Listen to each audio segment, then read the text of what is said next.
Bonjour Raymond. Bonjour madame. Alors donc vous êtes la mémoire de cette vigne, c'est votre vigne, vous la tenez de vos beaux-parents et vous l'avez de vos parents et vous l'avez transmise à votre fils. Alors cette année c'est un peu difficile. C'est un peu difficile parce qu'on a la récolte qui arrive en retard, on a 15 jours de retard et il faut le rentrer rapidement parce qu'on risque d'avoir de la pourriture. D'accord, mais vous pensez que ça va être un bon millésime quand même? Oui, on aura un bon millésime parce que regardez les raisins, ils sont magnifiques, ils sont magnifiques. Alors vous avez travaillé dans les télécoms, si j'ai bien compris, et malgré tout, exactement comme votre fils, vous avez été rappelé par la terre un peu, d'une façon. Voilà. Comme j'avais l'exploitation et que ma femme, c'est elle qui a repris, puisque moi j'étais technicien à France Télécom, et je m'occupais quand même de la vigne. Et ma femme était que la gérante. Oui. Et j'ai débuté avec 8 hectares, je me suis retrouvé quand même avec 17 hectares et demi. J'ai racheté la part des parents, de l'oncle, tout ça. Et mon fils a racheté, ça fait que maintenant on a 26 hectares. Ça fait une belle propriété quand même pour une personne seule. Et on a 60 hectares quand même de terre en plus des garrigues et on a un domaine où il y a 60 hectares de terre. Bon, c'est un pays magnifique, c'est un pays où on a la mer, la montagne, bon, on a des terrains de chasse, on a tout ce qu'on veut.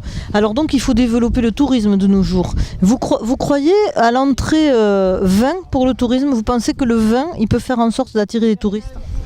Oui, si on fait des bons produits, le touriste viendra.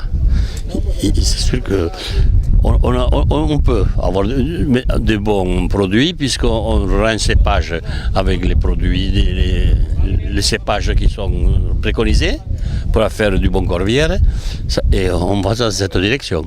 Alors là, on est devant une cueille de vendangeurs qui ressemble à ce qui existait il y a 50 ans. Voilà. On cueille à la main, on a des Espagnols, si on ferme les yeux, on pourrait croire qu'on est 50 ans en arrière. Oui. Ça vous émeut? Non, ça me rappelle de bons souvenirs quand même, parce que les vendanges d'antan, c'était quand même plus agréable que maintenant. Hein. Il y avait moins de rendement, ça se passait en famille, on déjeunait le matin, on faisait suivre le petit fût de vin, vous savez, on buvait à la régalade. Tandis que maintenant, tout ça, on boit très peu de vin. Oui, mais enfin... À la vigne, disons, à la maison. Vos vendangeurs ont quand même l'air heureux. Hein.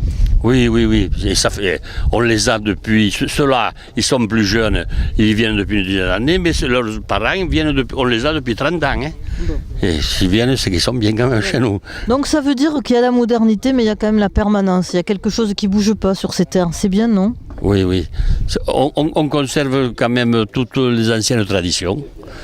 La coupe à la main, le vendange à la main, les vendanges en famille, disons. Hein. Et ça, vous voulez bien me le dire en patois, parce que je suis catalane et je vous comprends? Trabajamos, non, j'allais vous parler en espagnol. C'est pas grave, allons-y. On travaille en famille. Vendemiam, comme il y a 50 ans. Et